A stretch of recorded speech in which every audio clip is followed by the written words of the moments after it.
जी dear students, कैसे हैं आप? आई होप आप सब ठीक हैं। डियर स्टूडेंट्स, आज जो है हम चैप्टर नंबर 7 की बात करेंगे, इलेक्ट्रोकेमिस्ट्री। और आज का टॉपिक जो है थोड़ा सा टफ होता है स्टूडेंट्स के लिए, that is oxidising and reducing agents. और ये टॉपिक जो है आज हम आपको एक्सप्लोर करेंगे, बताएंगे, समझाएंगे। तो अगर ये टॉपिक आपने समझना है तो सबसे पहले आपको एक चीज़ का ध्यान रखना होगा कि आपने ऑक्सीडेशन और रिडक्शन के कॉन्सेप्ट को थोड़ा सा स्ट्रॉन्ग करना है। अगर आपको ऑक्सीडेशन और रिडक्शन का जो है वो टॉपिक क्लियर नहीं है तो फिर आपके लिए थोड़ा सा ये मुश्किल हो जाएगा। ऑक्सीडाइजिंग और रिड्यूसिंग एजेंट्स जो हैं वो क्या होते हैं, आप समझ लो कि फर्स्ट ऑफ ऑल ऑक्सीडेशन जो है क्या होती है, गेन ऑफ ऑक्सीजन। अगर कोई कंपाउंड जो है वो ऑक्सीजन को गेन कर ले, तो इसी तरह से लॉस ऑफ इलेक्ट्रॉन या फिर लॉस ऑफ हाइड्रोजन। ठीक है, इसी तरह से रिडक्शन क्या होगी, लॉस ऑफ ऑक्सीजन। कोई भी कंपाउंड अगर ऑक्सीजन लूज कर दे और उसका उल्टा क्या होगा, गेन ऑफ इलेक्ट्रॉन और गेन ऑफ हाइड्रोजन। तो लिहाजा अगर ये प्रोसेसेस आपको समझ में आते हैं तो फिर ऑक्सीडाइजिंग और रिड्यूसिंग एजेंट्स को समझना कोई मुश्किल काम नहीं है। फर्स्ट ऑफ ऑल जो है मैं आपको बताता चलूं कि बहुत से जो है ऑक्सीडाइजिंग और रिड्यूसिंग एजेंट्स होते हैं। सो ऑक्सीडाइजिंग एजेंट्स की अगर हम बात करेंगे तो आप याद रखो पोटेशियम डाइक्रोमेट को। ठीक है, ठीक है, पोटेशियम डाइक्रोमेट।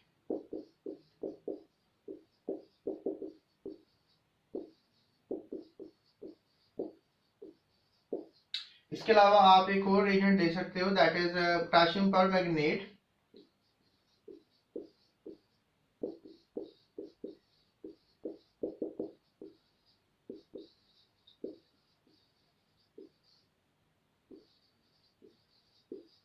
तो ये जो पोटेशियम डाइक्रोमेट है ये क्या करता है कि जब भी ये कंपाउंड आप लोगे तो ये दूसरे कंपाउंड को ऑक्सीजन दे देता है। तो ऐसा कंपाउंड जो दूसरे कंपाउंड को ऑक्सीजन दे और खुद की रिडक्शन करे, इसको ऑक्सीडाइजिंग एजेंट कहते हैं। जैसे फॉर एग्जांपल पोटेशियम डाइक्रोमेट आपके पास सॉल्यूशन में मौजूद है, ठीक है, और आपने क्या किया कि कोई दूसरा कंपाउंड जो है वो इसमें ऐड कर दिया।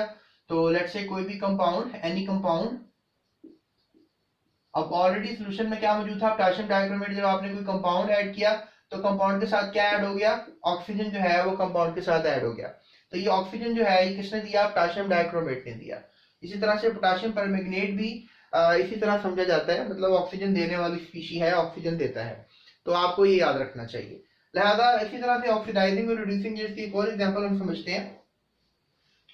जैसे फॉर एग्जाम्पल आप कह लो कि जो नॉन मेटल्स हैं वो जो है, जितने भी नॉन मेटल्स हैं प्रोडक्ट टेबल में,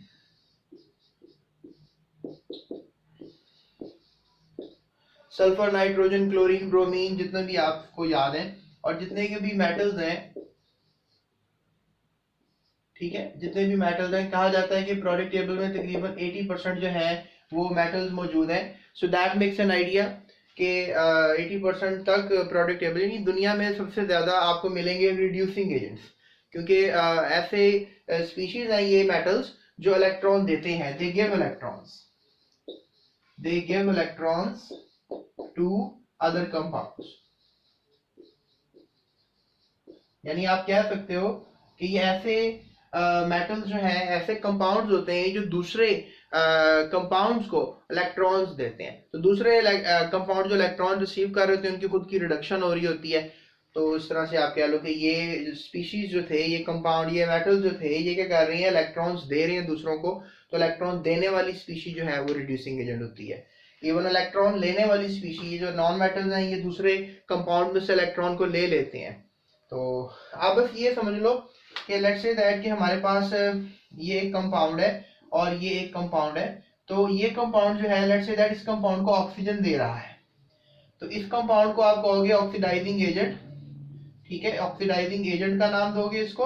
और ये जो कंपाउंड साथ वाला जिसको ऑक्सीजन मिल रहा है, बेसिकली ये क्या हो रहा है, ऑक्सीडाइज, ये ऑक्सीडाइज हो रहा है।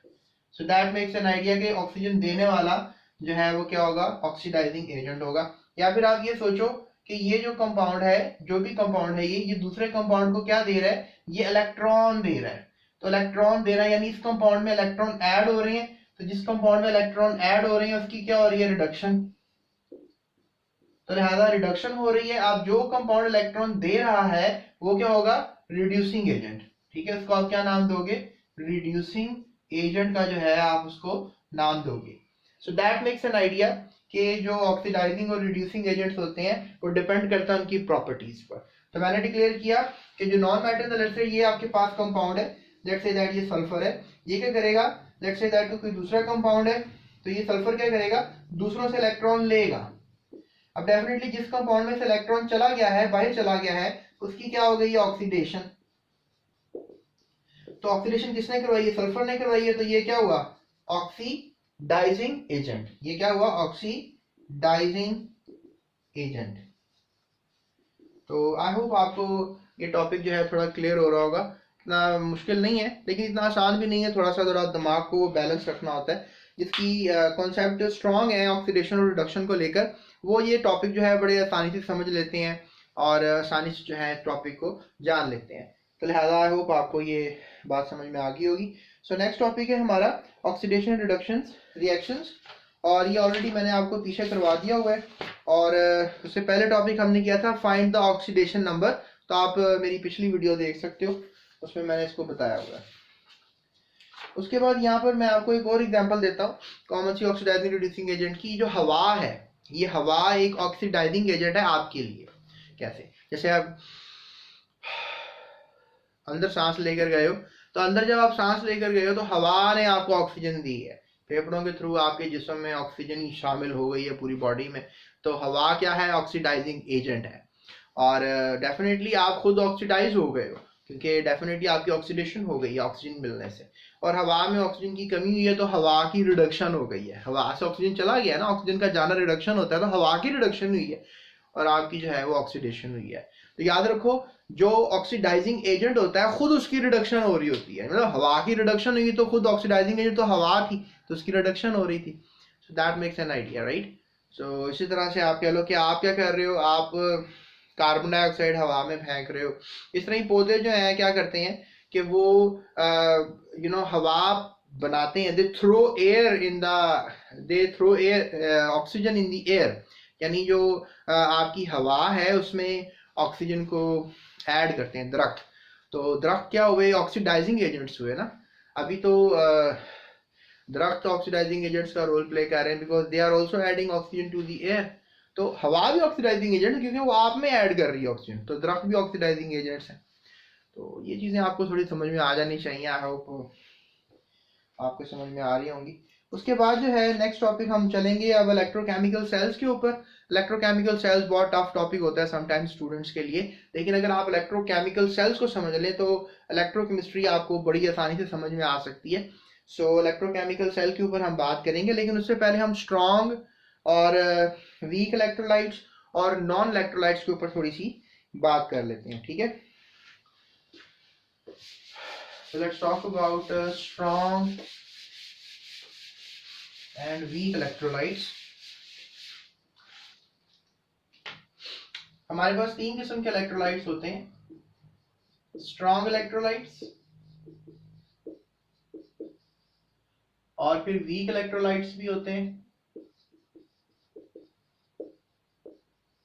और इसके अलावा नॉन इलेक्ट्रोलाइट्स भी होते हैं। अब इसमें एग्जांपल्स ये हैं कि जैसे स्ट्रॉन्ग इलेक्ट्रोलाइट्स में नमक है, सोडियम क्लोराइड, एक बेस है सोडियम हाइड्रोक्साइड, इसके अलावा एक एसिड है H2SO4। ये स्ट्रॉन्ग इलेक्ट्रोलाइट्स हैं। वीक इलेक्ट्रोलाइट्स में एसिटिक एसिड है, ये एक वीक इलेक्ट्रोलाइट है। इसके अलावा कैल्शियम हाइड्रोक्साइड है, ये भी एक वीक इलेक्ट्रोलाइट है। नॉन इलेक्ट्रोलाइट में आप शुगर सोल्यूशन ले लो, शुगर सोल्यूशन जो है ये वीक इलेक्ट्रोलाइट, नॉन इलेक्ट्रोलाइट है। और इसके अलावा पेट्रोल ले लो, ऑयल ले लो, इसके अलावा आप बेंजीन ले लो। बेंजीन एक कंपाउंड है जिसमें 6 कार्बन 6 हाइड्रोजन होते हैं, ठीक है। और इसके अलावा आप और भी कुछ एग्जांपल्स ले सकते हो। फिलहाल शुगर सोल्यूशन और बेंजीन आपके सिलेबस में है। अब ये जो स्ट्रॉन्ग इलेक्ट्रोलाइट्स होते हैं ये क्या करते हैं कि ये आयनाइज हो जाते हैं, कंप्लीट आयनाइजेशन शो करते हैं, कंप्लीट आयोनाइजेशन। और जो वीक इलेक्ट्रोलाइट होते हैं ये वीक आयोनाइजेशन शो करते हैं।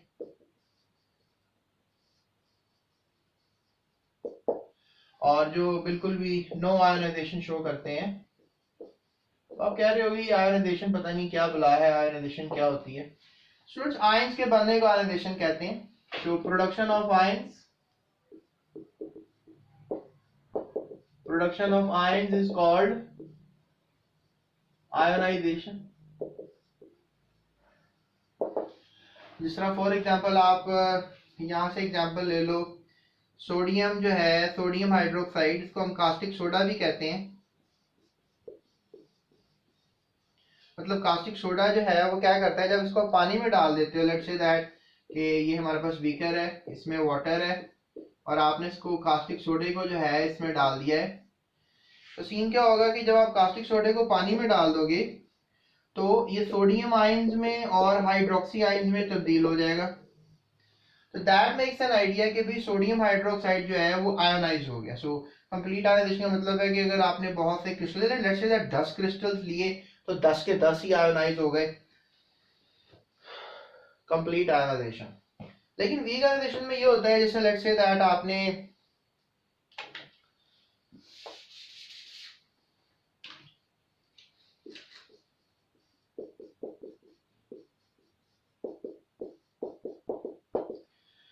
एसिटिक एसिड ले लिया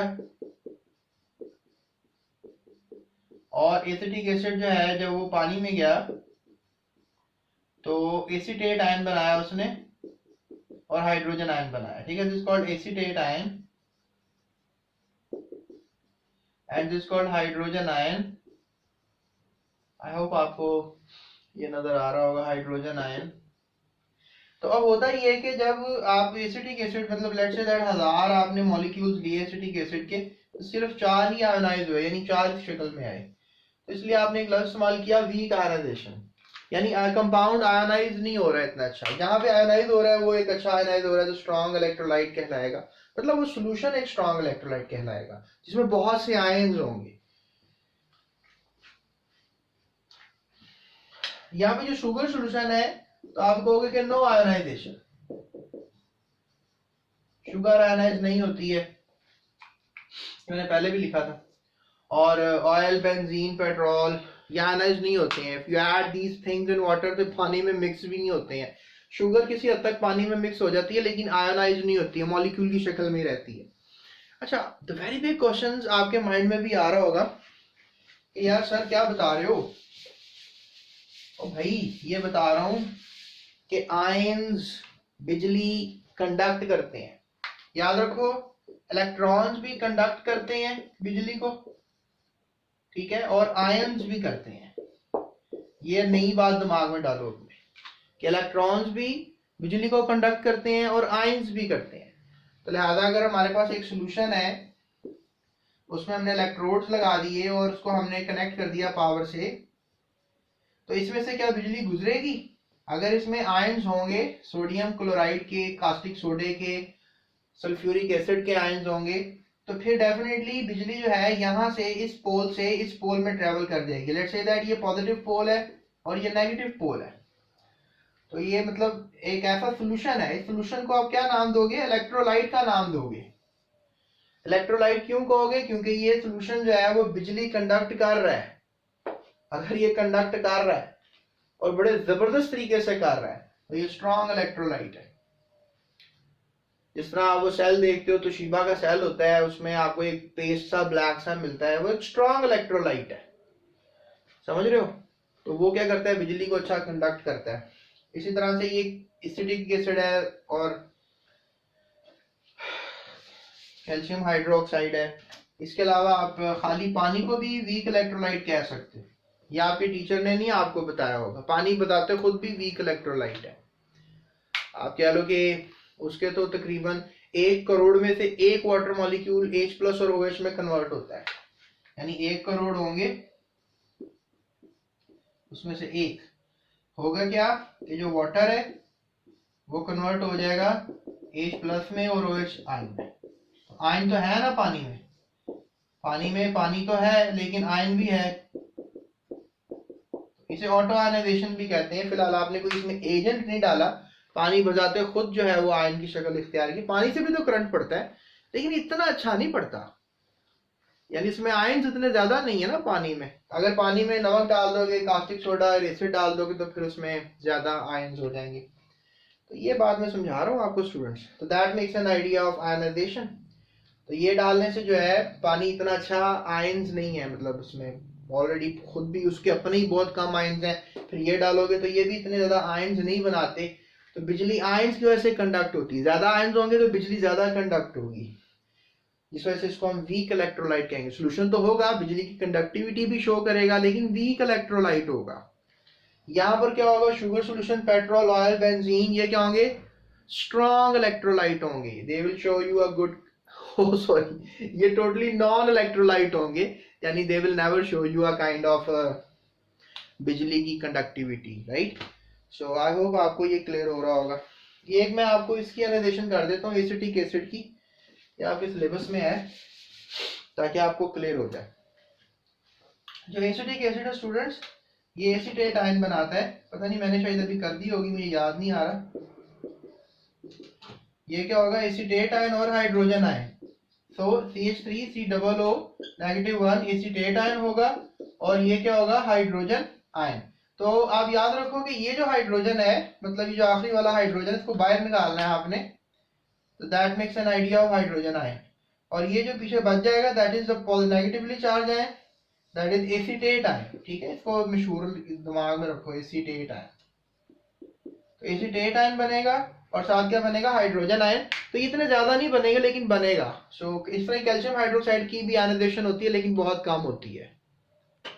तो डियर स्टूडेंट्स, ये था हमारा एक टॉपिक जिसमें हम स्ट्रॉन्ग इलेक्ट्रोलाइट्स, वीक इलेक्ट्रोलाइट्स और नॉन इलेक्ट्रोलाइट्स की बात कर रहे थे। ऐसे इलेक्ट्रोलाइट्स जो कंप्लीटली एक्वा सॉल्यूशन में जो है प्रोड्यूस करें आयंस, कंप्लीटली आयोडाइज हो जाएं, और वीक इलेक्ट्रोलाइट स्मॉल एक्सटेंट तक जो है वो पानी में डिजोल्व हों, यानी थोड़े बहुत आयंस प्रोड्यूस करें, तो वो वीक इलेक्ट्रोलाइट्स हैं। ठीक है, इनकी एग्जांपल्स बड़ी इंपॉर्टेंट थी जो मैंने आपको करवाई हैं, तो एग्जांपल्स आपने लाजमी कर लेनी। अगर आप एग्जांपल्स जो है नहीं करोगे तो फिर आपको बोर्ड में एमसीक्यूज आते हैं, वो आपको नहीं समझ में आएगी क्या इसका आंसर है। तो एग्जांपल्स ये जो मैंने दी हैं ये सिलेबस से ही दी हैं, मैंने आपको खुद से कुछ नहीं कराता। मैं लेक्चर में सारी बातें सिलेबस की कर रहा होता हूँ, चाहे मैं इंटर को पढ़ा रहा हूँ चाहे मैट्रिक को पढ़ा रहा हूँ, सारी बातें मैं सिलेबस की ही करता हूँ। आपसे परेशान नहीं होना, मैं एक्स्ट्रा नहीं पढ़ाता हूँ मैं बिल्कुल रेलेवेंट टू द सिलेबस ही पढ़ाता हूँ आपको। तो अगला लेक्चर मैं इलेक्ट्रोलिटिक सेल पे देना चाहूँगा आपको। इलेक्ट्रोलिटिक सेल जो है वो मैं आपको अब अपने नेक्स्ट लेक्चर में समझाऊंगा। अभी वीडियो जो है मेरे ख्याल में कोई 18-20 मिनट की हो गई है। सो यूट्यूब को 18-20 मिनट की वीडियो ही देनी चाहिए, इससे ज़्यादा नहीं। बच्चे 1 घंटा पढ़ के बोर हो जाते हैं, वो कहते हैं सर इतनी बड़ी बड़ी वीडियोस कैसे पूरा टाइम देकर देखें। तो आई थिंक सो ये वीडियो मेरी जो है, मेरी कोशिश वैसे रहेगी आगे जाके, मुझे नहीं पता कि मैं 2 घंटे की भी वीडियो बनाऊं, लेकिन अभी तो मेरा ट्रेंड है कि मैं मैक्सिमम जो है जो लेक्चर्स वगैरह जो होते हैं उनकी कोई आधे घंटे की वीडियो बनाता हूँ। आप भी मुझे मशवरा दो, मैं क्या करूँ इसको लेकर। आपके सजेशंस पे मुझे बड़ा असर होता है, मैं आपके सजेशंस को लेकर बड़ा काम करता हूँ और सोचता हूँ कि आपके सजेशंस को फॉलो किया जाए, आपके सजेशंस को माना जाए। अच्छा, अभी जो है वैसे स्मार्ट सिलेबस वगैरह की बातें हो रही हैं, लेकिन मैं चूंकि आपको पता है वीडियो बन जाती है, मैं सारा सिलेबस ही कवर करूँगा। तो उसमें ये है कि ज़रा आपको थोड़ी तसल्ली रहेगी। टेस्ट योर सेल्फ मैंने वीडियोस बनाई हैं, बड़े शौक से इंटरेस्ट लेके बनाई हैं। अभी आप यूट्यूब पे लिखो टेस्ट योर सेल्फ 7.3 तो मेरी वीडियो आपको मिलेगी, वो आप वहाँ से लर्निंग कर सकते हो मुझसे। टेस्ट योर सेल्फ मैं ऑनलाइन मतलब लेक्चर में नहीं बताता हूँ, और ये सिर्फ बताता हूँ आपको जो आपका टॉपिक होता है। नेक्स्ट टॉपिक मेरा इलेक्ट्रोकेमिकल जो है सेल है, बल्कि जो कर रहा हूँ मैं अभी, मैं आपको बेसिकली इलेक्ट्रोलाइट्स का कॉन्सेप्ट दे रहा था। बेसिकली सही मानों में इलेक्ट्रोकेमिकल सेल को मैं अपने अगले लेक्चर में ही डिस्कस करूंगा, और अभी थोड़ा मैं रेस्ट पे जाना चाह रहा हूँ। So that's it. चैनल को सब्सक्राइब करो, मेरे साथ जुड़ जाओ। नॉलेज इज पावर, और नॉलेज को बढ़ाओ, सीखो, क्रिएटिविटी लाओ, कोई पाकिस्तान का नाम रोशन करो, इंडिया का नाम रोशन करो, बांग्लादेश का नाम रोशन करो। दुनिया में इस एशियाई ममालिक को आगे लेकर आओ। यूरोप के लोगों भी सुन रहे हैं तो यूरोप का नाम रोशन करो। मैं तो कह रहा हूँ कि इंसानियत की भलाई होनी चाहिए, चाहे दुनिया के किसी भी हिस्से में आप बैठे हुए हो। तो मेहनत करो, पढ़ो ध्यान से। तो ये था हमारा टॉपिक। अभी इलेक्ट्रोकेमिकल सेल पे मेरी अगली वीडियो आएगी। आपने डिस्क्रिप्शन में लिंक्स हैं, मैं लिंक्स देता हूँ प्लेलिस्ट के। प्लेलिस्ट से ये होता है कि मतलब बार बार लिंक्स नहीं देने पड़ते। प्लेलिस्ट में सारी एक ही चैप्टर की वीडियोस पड़ी होती हैं, तो आप स्क्रॉल करके ऊपर नीचे आराम से अपनी मुतलका जो आपको ज़रूरत होती है पढ़ने की, वो वीडियो जो है आप देख सकते हो। तो लिहाजा आप देख लो जो आपने स्टफ देखना है। मतलब नीचे लिंक्स मैंने दिए हुए हैं, उसमें प्लेलिस्ट है इलेक्ट्रोकेमिस्ट्री का, तो चैप्टर इलेक्ट्रोकेमिस्ट्री, उसमें आप क्लिक करोगे तो आप प्लेलिस्ट में चले जाओगे। प्लेलिस्ट में फिर जो भी वीडियो आपने देखनी है, टेस्ट योरसेल्फ एक्सरसाइज के शॉर्ट लॉन्ग क्वेश्चंस, एमसीक्यूज, या कोई लेक्चर सुनना है जो टॉपिक समझ में नहीं आ रहा, तो वैसे मुझे आप सारे लेक्चर्स देखो मेरे, क्योंकि मैं चाहता हूँ कि आप सारे लेक्चर्स देखो और अच्छे तरीके से पढ़ो। तो ये मेरी कोशिश होती है। सो अभी तक के लिए मैं आपसे इतना ही। Do subscribe my channel once again. अभी इस वीडियो को लाइक भी ज़रूर कर लीजिएगा। That's it, thank you so much. अपना बहुत ख्याल रखिएगा और दूसरों का सबसे ज़्यादा रखिएगा।